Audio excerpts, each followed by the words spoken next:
வாழ்க குருவே துணை. ஆசான் அருள் தந்தை வேதாத்ரி மகிழ்ச்சி அவர்கள் நம்மோடு சுக்குமமாக நிறைந்து இன்றைய நிகழ்வினை சிறப்பித்து தருவாராக.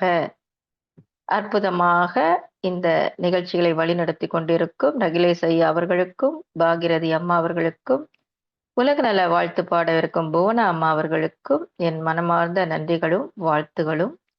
ஸ்கை நார்வே டென்மார்க் மன்றத்தை சேர்ந்த அன்பர்களுக்கும் இன்றைய காலை நிகழ்வில் பங்கு கொள்ள வந்திருக்கும் அனைத்து மெய்யன்பர்களையும் வாழ்க வளமுடன் என்று வாழ்த்தி, வாய்ப்பு வழங்கிய அன்பு உள்ளங்களையும் வாழ்த்தி இன்றைய சிந்தனையை துவக்குகின்றேன். இன்னைக்கு வினையும் பயனும் என்ற பொருள் குறித்து தான் சிந்திக்க இருக்கிறோம் அன்பர்களே. மனிதனே வினை பயனாக, வினையின் விளைவாக, வினை பயனின் ஒரு பின்னமாக வாழ்பவன் தான் அப்படின்னு சுவாமிஜி சொல்வாங்க. அன்னைக்கு நம்ம முன்னோர்கள் நல்லது கெட்டது என்பதெல்லாம் தீர்மானிச்சு சிலத செய்யலாம், சிலத செய்யக்கூடாது அப்படிங்கிற முறையில அனுமதி கொடுத்தும் சிலத செய்யக்கூடாதுங்கிறதுக்கு தடை விதித்து வந்தாங்க. அவையெல்லாம் அந்த காலத்தை ஒட்டின வாழ்க்கை முறைக்கு பொருத்தமா இருந்திருக்கும். நாம இன்னும் அதிகமாக ஆழமாக போனா அந்த காலத்துல இதை செய் அதை செய்யாதே அப்படின்னு சொல்றதுக்கு அவங்க எடுத்துக்கொண்டது ரெண்டு கான்செப்ட். ஒண்ணு சொர்க்கம், அடுத்து நரகம். இது ரெண்டும் கற்பனை தான். நல்லது செஞ்சா கடவுள் ஒருத்தனுக்கு நல்ல இடத்த கொடுப்பான், கெட்டது செஞ்சா தண்டிப்பான்னு சொன்னாங்க. இப்ப நல்லதை செய்யறதுக்கு ஆசை காட்டினாங்க, கெட்டதை செய்யறவங்களுக்கு பயம் காட்டினாங்க. இப்போ நல்லது செய்யவும் தீயவற்றை தடுக்கவும் வேண்டிய அளவுக்கு மக்களுக்கு போதனை கொடுத்து வந்தாங்க. இன்னைக்கு விஞ்ஞானத்தோட உச்சகட்டத்துல இருக்கிறோம். அறிவு வளர்ச்சி விஞ்ஞானத்துல அதிகமா இருக்கு. இப்ப இத்த காலத்துல அந்த முறை, பழைய கால முறையெல்லாம் எவ்வளவு நாட்களுக்கு தொடர்ந்து பயன்படும்? இன்னைக்கு என்ன வேணும் அப்படின்னா, ஒவ்வொரு செயலுக்கும் ஒரு விளைவு உண்டு அப்படிங்கிற அந்த லா ஆஃப் நேச்சர், இயற்கை நியதிய மனுஷன் உணர்ந்து கொள்ளக்கூடிய அளவுக்கு சின்ன வயசுல இருந்து படிப்படியாக விளக்கி அந்த உணர்வு ஒவ்வொருத்தருக்கும் வந்துடணும். இப்ப இதை செஞ்சா அதன் விளைவு இதுவாத்தான் இருக்கும், அந்த விளைவை தாங்கி கொள்றதுக்கு நான் தயாரா அப்படிங்கிற அளவுக்கு ஒவ்வொருத்தரும் அவங்களோட செயல்ல விளைவாக தொக்கி நிற்கக்கூடிய ஒரு உண்மைய, இயற்கை அமைப்பை உணர்ந்து கொள்ளக்கூடிய முறையில உள்ள கல்விதான் இன்னைக்கு ரொம்ப ரொம்ப அவசியம். அப்போ செயல்ல விளைவு இருக்குது என்பது தெளிவா உறுதியா நாம உணர்ந்துட்டோம்னா ஒரு ஆசை உண்டாகுது பாருங்க. அப்போ அதை நிறைவேற்றிக் கொள்ள செயல்ல இறங்கும் போது நல்லது கிடைக்கும் அப்படின்னு நம்ம நன்மை செய்வோம், தீமை வரும் அப்படின்னு நம்ம பயந்து அதை தடுத்து கொள்வோம். அப்போ இந்த முறையில தான் தற்காலத்துக்கு கல்வி முறை அவசியம். வினையும் பயனும் என்ற முறையில ஒரு தெளிவான பொறுப்புணர்ச்சி ஏற்படுவது இன்னைக்கு எல்லாருக்கும் அவசியம்னு சுவாமிஜி சொல்றாங்க. இப்ப கூர்ந்து பார்க்கிற போது ஒவ்வொரு செயலுக்கும் ஒரு விளைவு இருக்குது என்பது நிச்சயமா நமக்கு புலனாகுது. இப்போ ஒரு சில செயல்களுக்கு விளைவு விரைவில் தெரிவதில்லை. காரணம் என்னன்னா, மனுஷனுடைய ஆயுள் சொற்பங்க, ஒரு குறிப்பிட்ட எல்லை கட்டினது. சில செயல்கள் பார்த்தீங்கன்னா ரொம்ப காலத்துக்கு பிறகு விளைவா வரலாம். அது வரையில இந்த அறிவை நீட்டிச்சு பார்க்கவோ வயசை கூட்டி போடவோ முடியாது. அதனால சாதாரண அறிவு நிலையில மனுஷன் ஒரு முனையை விட்டுட்டு ஒரு முனையை மட்டும் பிடிச்சு கொள்றான். அப்ப செயலை மட்டும் எடுத்துக்கிறான், விளைவே இல்லை அப்படின்னு நினைக்கிறான். அல்லது விளைவை மட்டும் எடுத்துக்கிறான், அதற்குரிய காரணம் பிடிபடவில்லையே அப்படின்னு சொல்றான். அப்போ இந்த மாதிரி பகுதிப்படுத்தப்பட்ட நிலையில வினைப்பயன் என்பதே பொய்யான தத்துவம் என்று குறுகிய மனசளவுல முடிவு கட்டுறான். அப்போ எந்த செயலை செஞ்சாலும், இப்போ உதாரணமா இப்போ ஒரு விதையை போடுறோம், அது 4 நாட்கள்லயோ 4 வாரத்திலயோ முளைக்கிறது மாதிரி அந்த செயலுக்கு ஒரு விளைவு நிச்சயமா உண்டு. இப்போ பேராசை, சினம், கடும்பற்று, முறையற்ற பால் கவர்ச்சி, உயர்வு தாழ்வு மனப்பான்மை, வஞ்சம், இந்த 6 குணங்கள் வசப்பட்டு மனுஷன் செய்யற செயல் எல்லாம் அவன்கிட்டயே பதிஞ்சு பதிஞ்சு மீண்டும் அந்த சக்தி உந்தி எண்ண அலைகளாகவோ செயல் வடிவங்களாக வந்து கொண்டுதான் இருக்கும். அப்படியே வந்து விட்டால் அந்த எண்ண பதிவுகள் மீண்டும் மீண்டும் பதிஞ்சு எழுந்து செயல் வடிவம் பெற்றுக்கிட்டே இருக்கிறதுனால மனுஷன் துன்பப்படுறான். அப்போ அதுல இருந்து மீட்டு கொள்ள முடியாம தவிக்கிறான். அப்போ எந்த ஒரு செயல் செஞ்சாலும் அடிப்படையில என்னங்க? எண்ணம் தான். அப்ப எண்ணத்த சீராக்கணும்னு தான் சுவாமிஜி எண்ண ஆராய்தல் பயிற்சி, ஆசை சீரமைத்தல், சினம் தவிர்த்தல், கவலை ஒழித்தல், நான் யார் அப்படின்னு அகத்தாய்வு பயிற்சிகள நம்மளுக்கு குடுத்துருக்காங்க. அப்ப இந்த எண்ணத்துல வந்து பாத்தீங்கன்னா, நம்ம எல்லாருக்கும் இந்த அனுபவம் வந்திருக்கும். மனவளக்கலைக்கு வர்றதுக்கு முன்னாடி எண்ணத்த பற்றிய ஒரு எண்ணமே இல்லாம எத்தனையோ அன்பர்கள் இருந்திருப்பாங்க. அப்ப இந்த மிகையான எண்ணமும் வேண்டாம். முரண்பாட எண்ணமும் வேண்டாம். எண்ணத்த அலட்சியமாவும் விடக்கூடாதுங்கிறதுக்கு சுவாமிஜி விஞ்ஞானபூர்வமான விளக்கம் குடுக்குறாங்க. அது என்னன்னு பார்க்கலாம். இப்ப எண்ணத்த அலட்சியமா செய்ய முடியாது. இப்போ ஒரு எண்ணம் தோன்றும்போது எத்தன கோடி செல்கள இணைச்சுக்கிட்டு அந்த காட்சிய, அது நிழல், ஒளி வடிவமாக எடுக்க இருக்குது அப்படிங்கிறத நம்ம எண்ணி பார்க்கணும். அப்ப நம்ம ஜீவகாந்த சக்தி செலவாது ஒரு தடவை எண்ணிட்டோம்னா, அது மறுபடியும் மறுபடியும் நாம நினைக்காட்டா கூட அது மீண்டும் மீண்டும் அது எழுந்து இயங்கும். அப்போ அது பல தடவை எழுந்து இயங்குறபோது, ரொம்ப ஸ்ட்ராங் ஆயிடும். அப்ப ஸ்ட்ராங் ஆயிடுச்சுன்னா, அப்போ செயல செய்யறதுக்கு உடலையும் தூண்டிடும். அதனால எண்ணத்துக்கு அவ்வளோ சக்தி இருக்குங்க. அதனால எண்ணம் தானே, ஏதாவது இருந்தா என்னன்னு அலட்சியமாகவே பல எண்ணங்கள சும்மா போன வழியே அப்படின்னு போக விட்டுட்டோம்னு சொன்னா, அப்போ அந்த எண்ணமே தேவையில்லாத செயல்களை தூண்டும் அளவுக்கு நம்ம கொண்டு வந்து நிறுத்திரும்னு சொல்றாங்க சுவாமிஜி. சரி. அப்ப எண்ணத்த மிகையாக, அதிகமா, அதாவது உணர்ச்சி வசப்பட்ட நிலையில எண்ணங்கள நாம பற்று அல்லது பாசம் இது மூலமா அதிகமா எண்ணங்கள பயன்படுத்துறோம். அதுதான் வேணும், அதுதான் செய்யணும் அப்படின்னு டே அண்ட் நைட்டா நெனச்சுக்கிட்டே இருக்கும்போது, ஒவ்வொரு எண்ணத்துக்கும் சில செல்கள் இயங்க ஆரம்பிக்கும். அப்ப அந்த இயக்கம் ஆரம்பிச்ச உடனேயே அது பாட்டுக்கு இயங்கிக்கிட்டே இருக்கும். மறுபடியும் நமக்கு அந்த தூக்கம் வர்ற நேரத்துல கூட நம்ம ஓட்டி விட்ட இயக்கம், அதாவது அக்ரவேஷன் அப்படிங்கிற நிலையில ஓட்டி விட்ட இயக்கம் தொடர்ந்து ஓடிக்கிட்டே இருக்குங்க. நிறுத்த முடியாது. தூக்கமும் வராது, செலவும் ஜாஸ்தியாகும். அதனால துன்பம் தான். அப்ப எண்ணத்த அதிகமாக எண்ணி எண்ணி, அது மூளையில் உள்ள செல்களுக்கு அதிக வேலைய கொடுத்துட்டோம்னா, டென்ஷன் வந்துரும். அப்ப அந்த டென்ஷன்ல இருந்து ரிலாக்சேஷன் வர்றதுக்கு ரொம்ப கஷ்டமாயிரும். அதுக்கு வேற பயிற்சி செய்யணும். தவ பயிற்சியோ அல்லது வேற ஏதாவது மனப்பயிற்சியோ செய்ய வேண்டியதாக இருக்கும். அதனால அதிகமான எண்ணங்களும் ஆபத்து தான். முரண்பாடான எண்ணம் மனிதருக்கு ஏற்றது வேணும். முரண்பாடான எண்ணம் கூடாது. இப்ப மனிதனுக்கு ஏற்றது என்ன? அன்பு, அன்பு, இனிமை, வாழ்த்து இதெல்லாம் தான் நல்ல எண்ணங்கள். அத தவிர வேற எதுவும் வேண்டாம். இப்போ ஒருத்தர்கிட்ட எதிரி குணம் அதிகமா இருக்குன்னு வைங்க. எதிரிகிட்ட பகைமை உணர்ச்சி அதிகமா இருக்குன்னா, அது என்ன ஆகும்?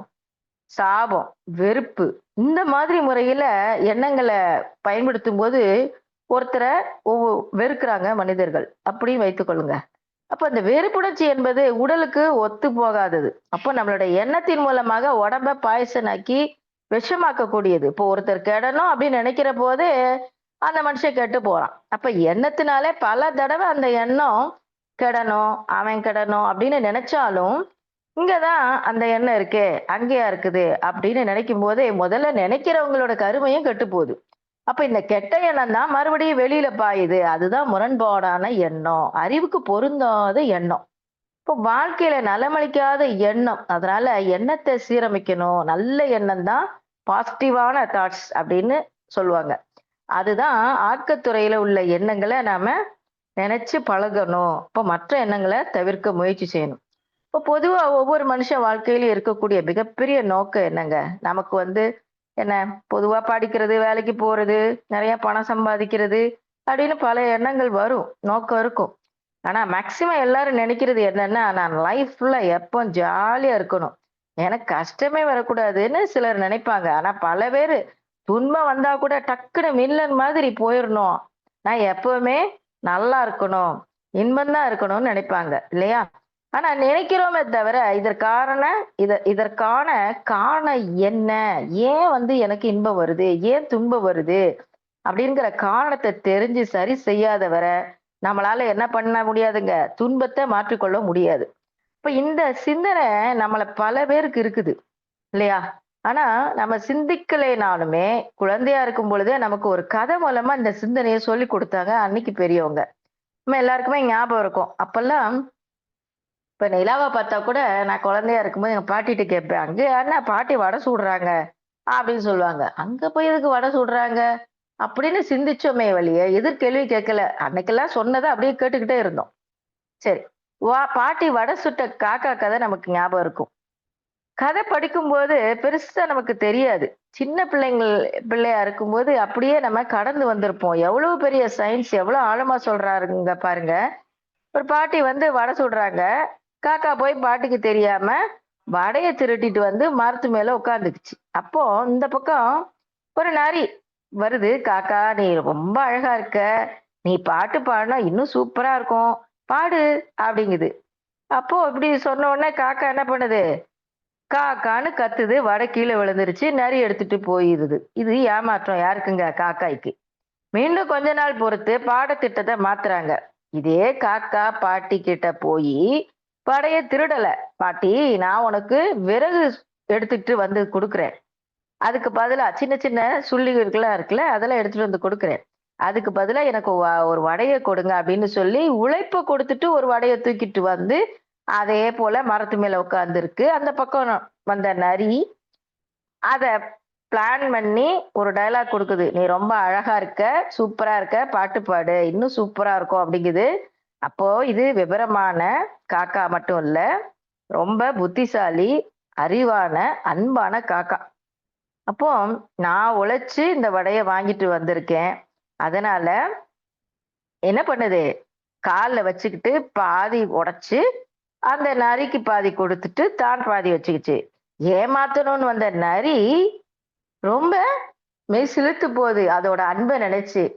நான் உன்னை ஏமாத்தணும்னு நினைச்சு வந்தேன். எனக்கு ஒரு நல்ல பாடம் கத்துக் குடுத்துட்ட. நானும் உன்ன மாரி அடுத்தவங்கள மகிழ்விச்சு வாழணும்னு முடிவு பண்ணிட்டேன்."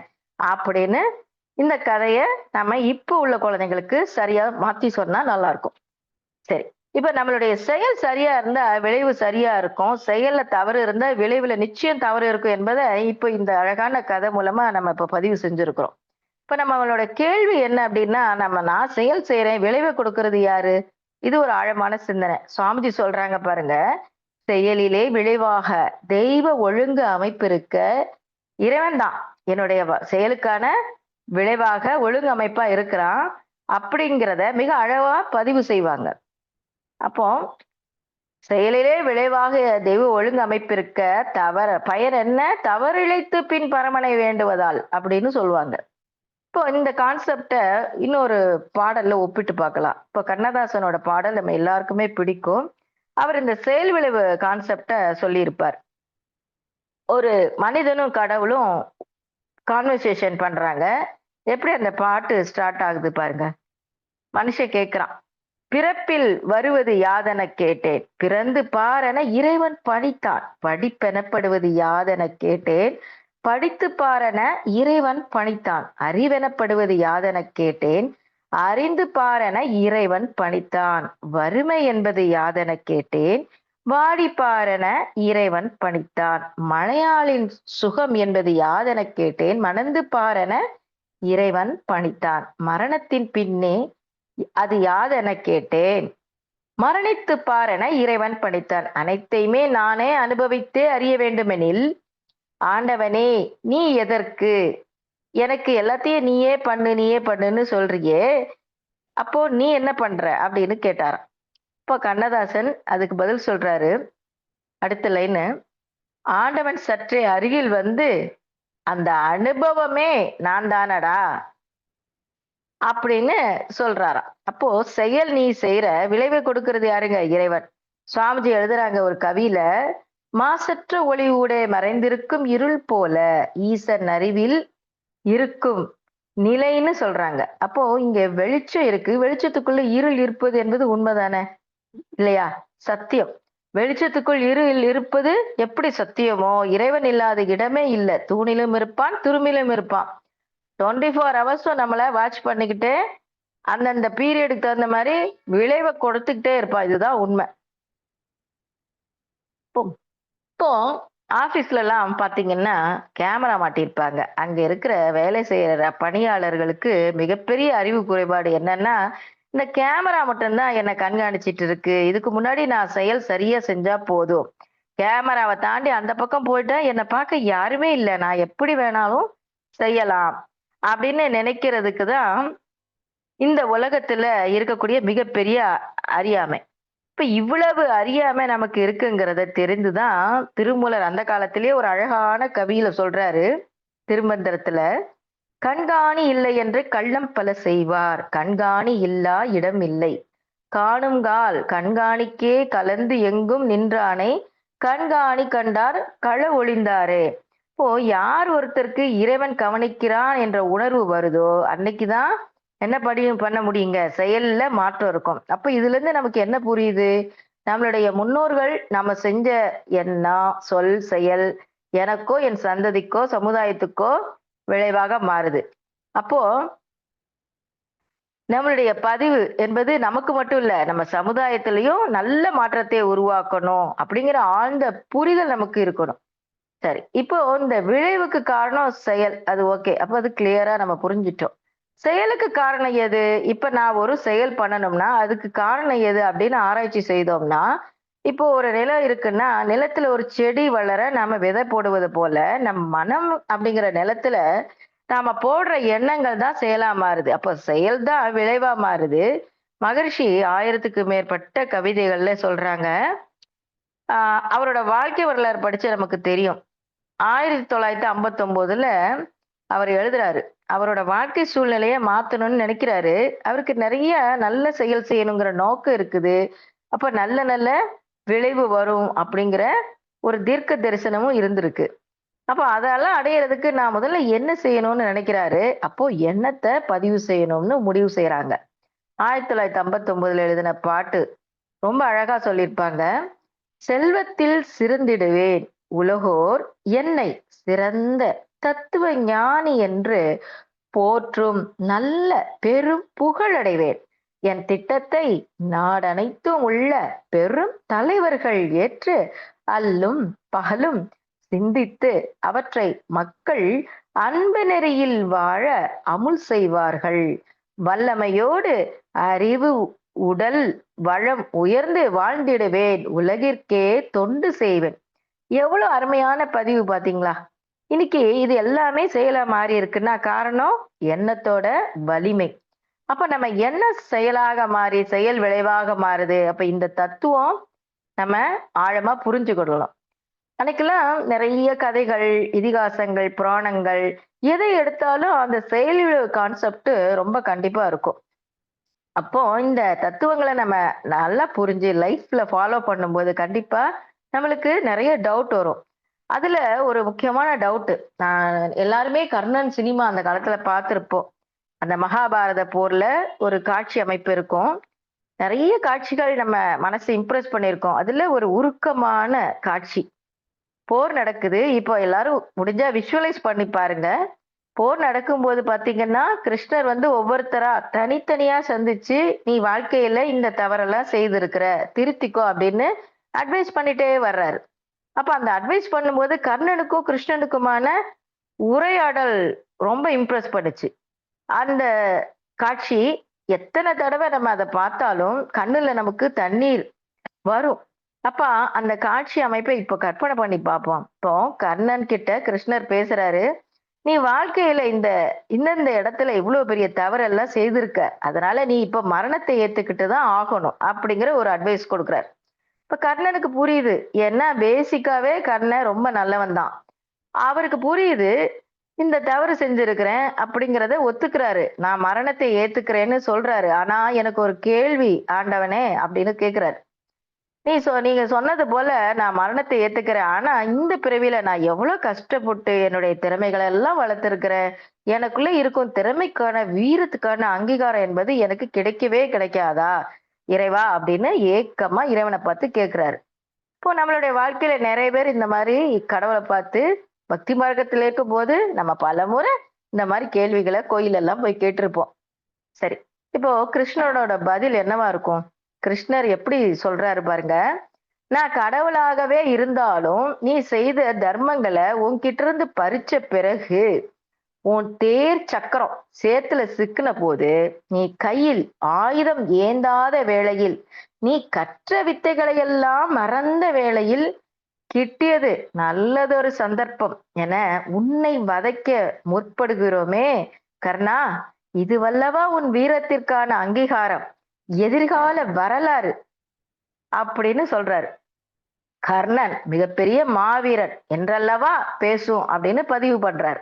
இப்போ ஒரு மனுஷன் உயிரோடு இருக்கும்போது அவன் உண்மையாவே நல்லவன், அவன் நிறைய நல்ல செயல் பண்றான் அப்படிங்கிறது நமக்கு தெரிஞ்சா, அவனுக்கான அந்த ரெகக்னைசேஷன், அங்கீகாரத்தை கொடுத்து, அவனுக்கான விளைவை கொடுத்து, அவனை பாராட்டி ஊக்கப்படுத்தினா அவன் இன்னும் நிறைய நல்ல செயல் பண்ணுவான்.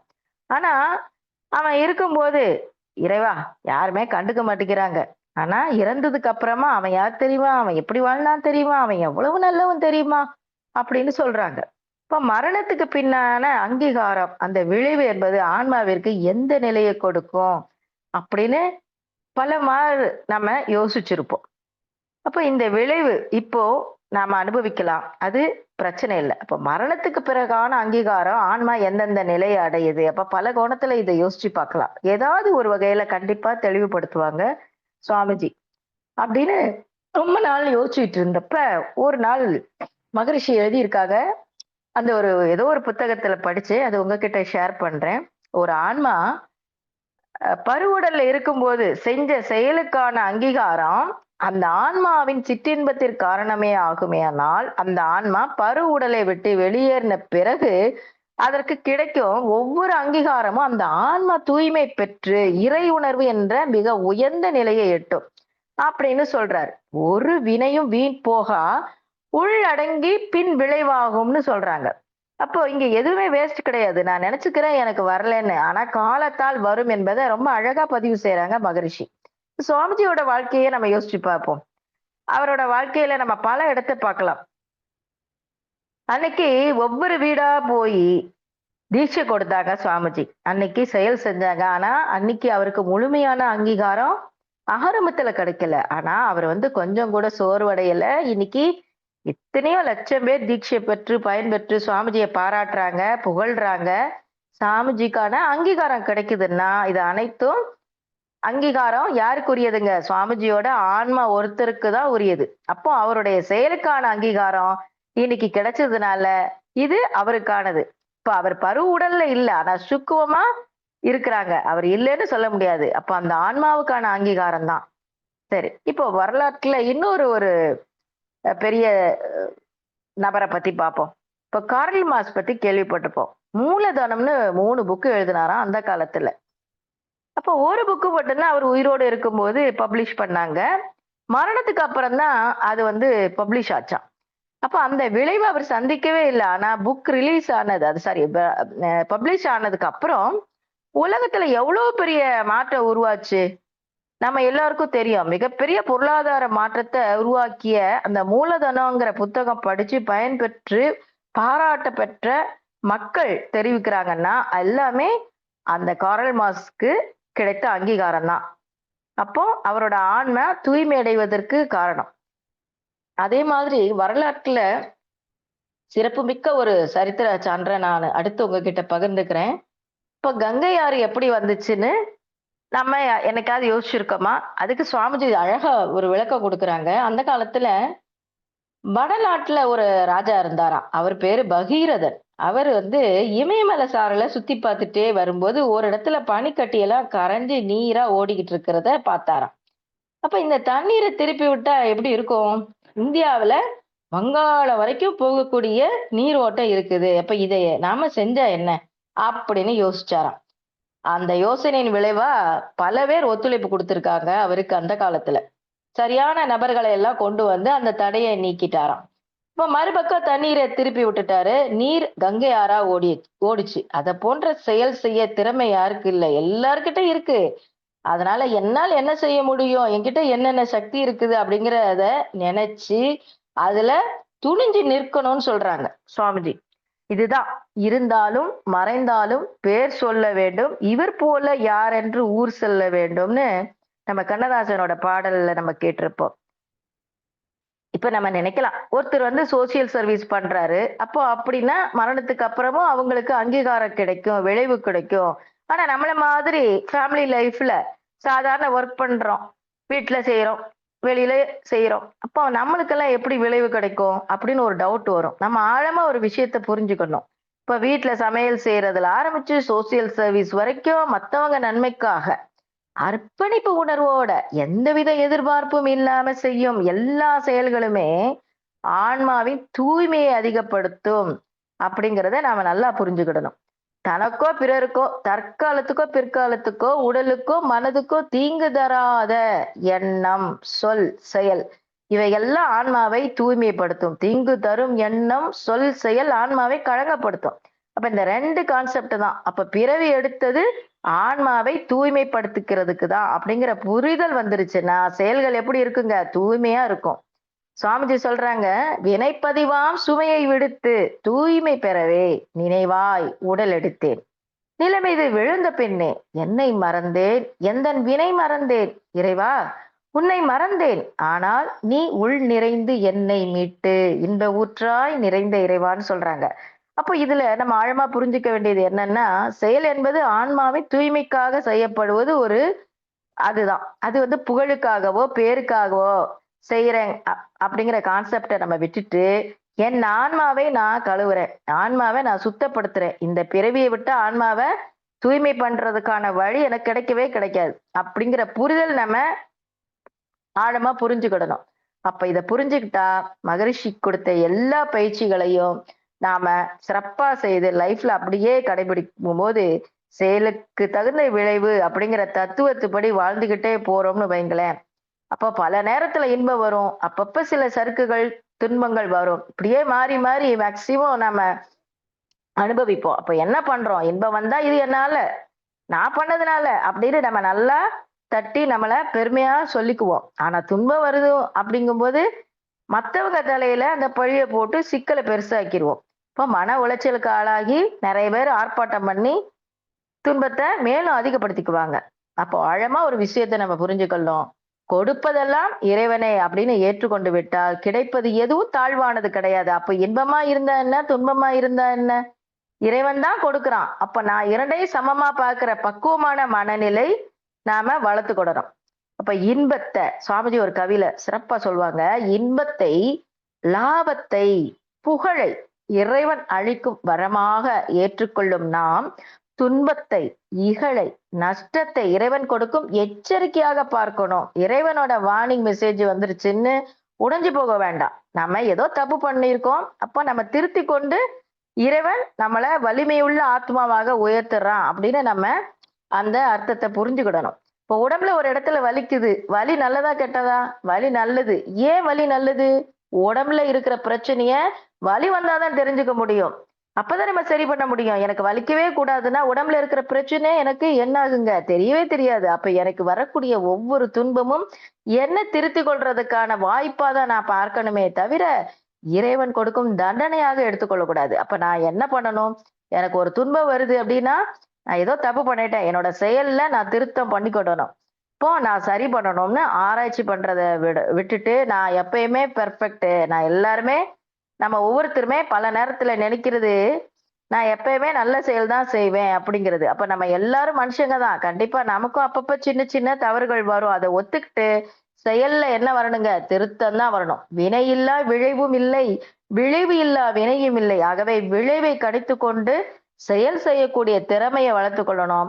விளைவை கணித்து கொண்டு செயல் செய்யக்கூடிய அந்த திறன் எப்படி வளரும் அப்படின்னா, நாள்தோறும் மனவளக்கலை பயிற்சிகள் அத்தனையும் செய்து தவமும் அற வாழ்க்கையை மேற்கொண்டு தெளிவு வரும் பொழுது நிச்சயம் ஒவ்வொரு அனுபவமும் நமக்கு வழிகாட்டும் என்று கூறி வாய்ப்பளித்த அன்புள்ளங்கள் அனைவரையும் வாழ்க வளமுடன் என்று வாழ்த்தி இன்றைய சிந்தனையை நிறைவு செய்கின்றேன். சேட் பாக்ஸில் போட்டிருந்த அத்தனை அன்பு உள்ளங்களுக்கும் எனது வாழ்த்துக்களும் நன்றிகளும். வாழ்க வளமுடன். நன்றி அம்மா. வாழ்க வளமுடன் ஐயா.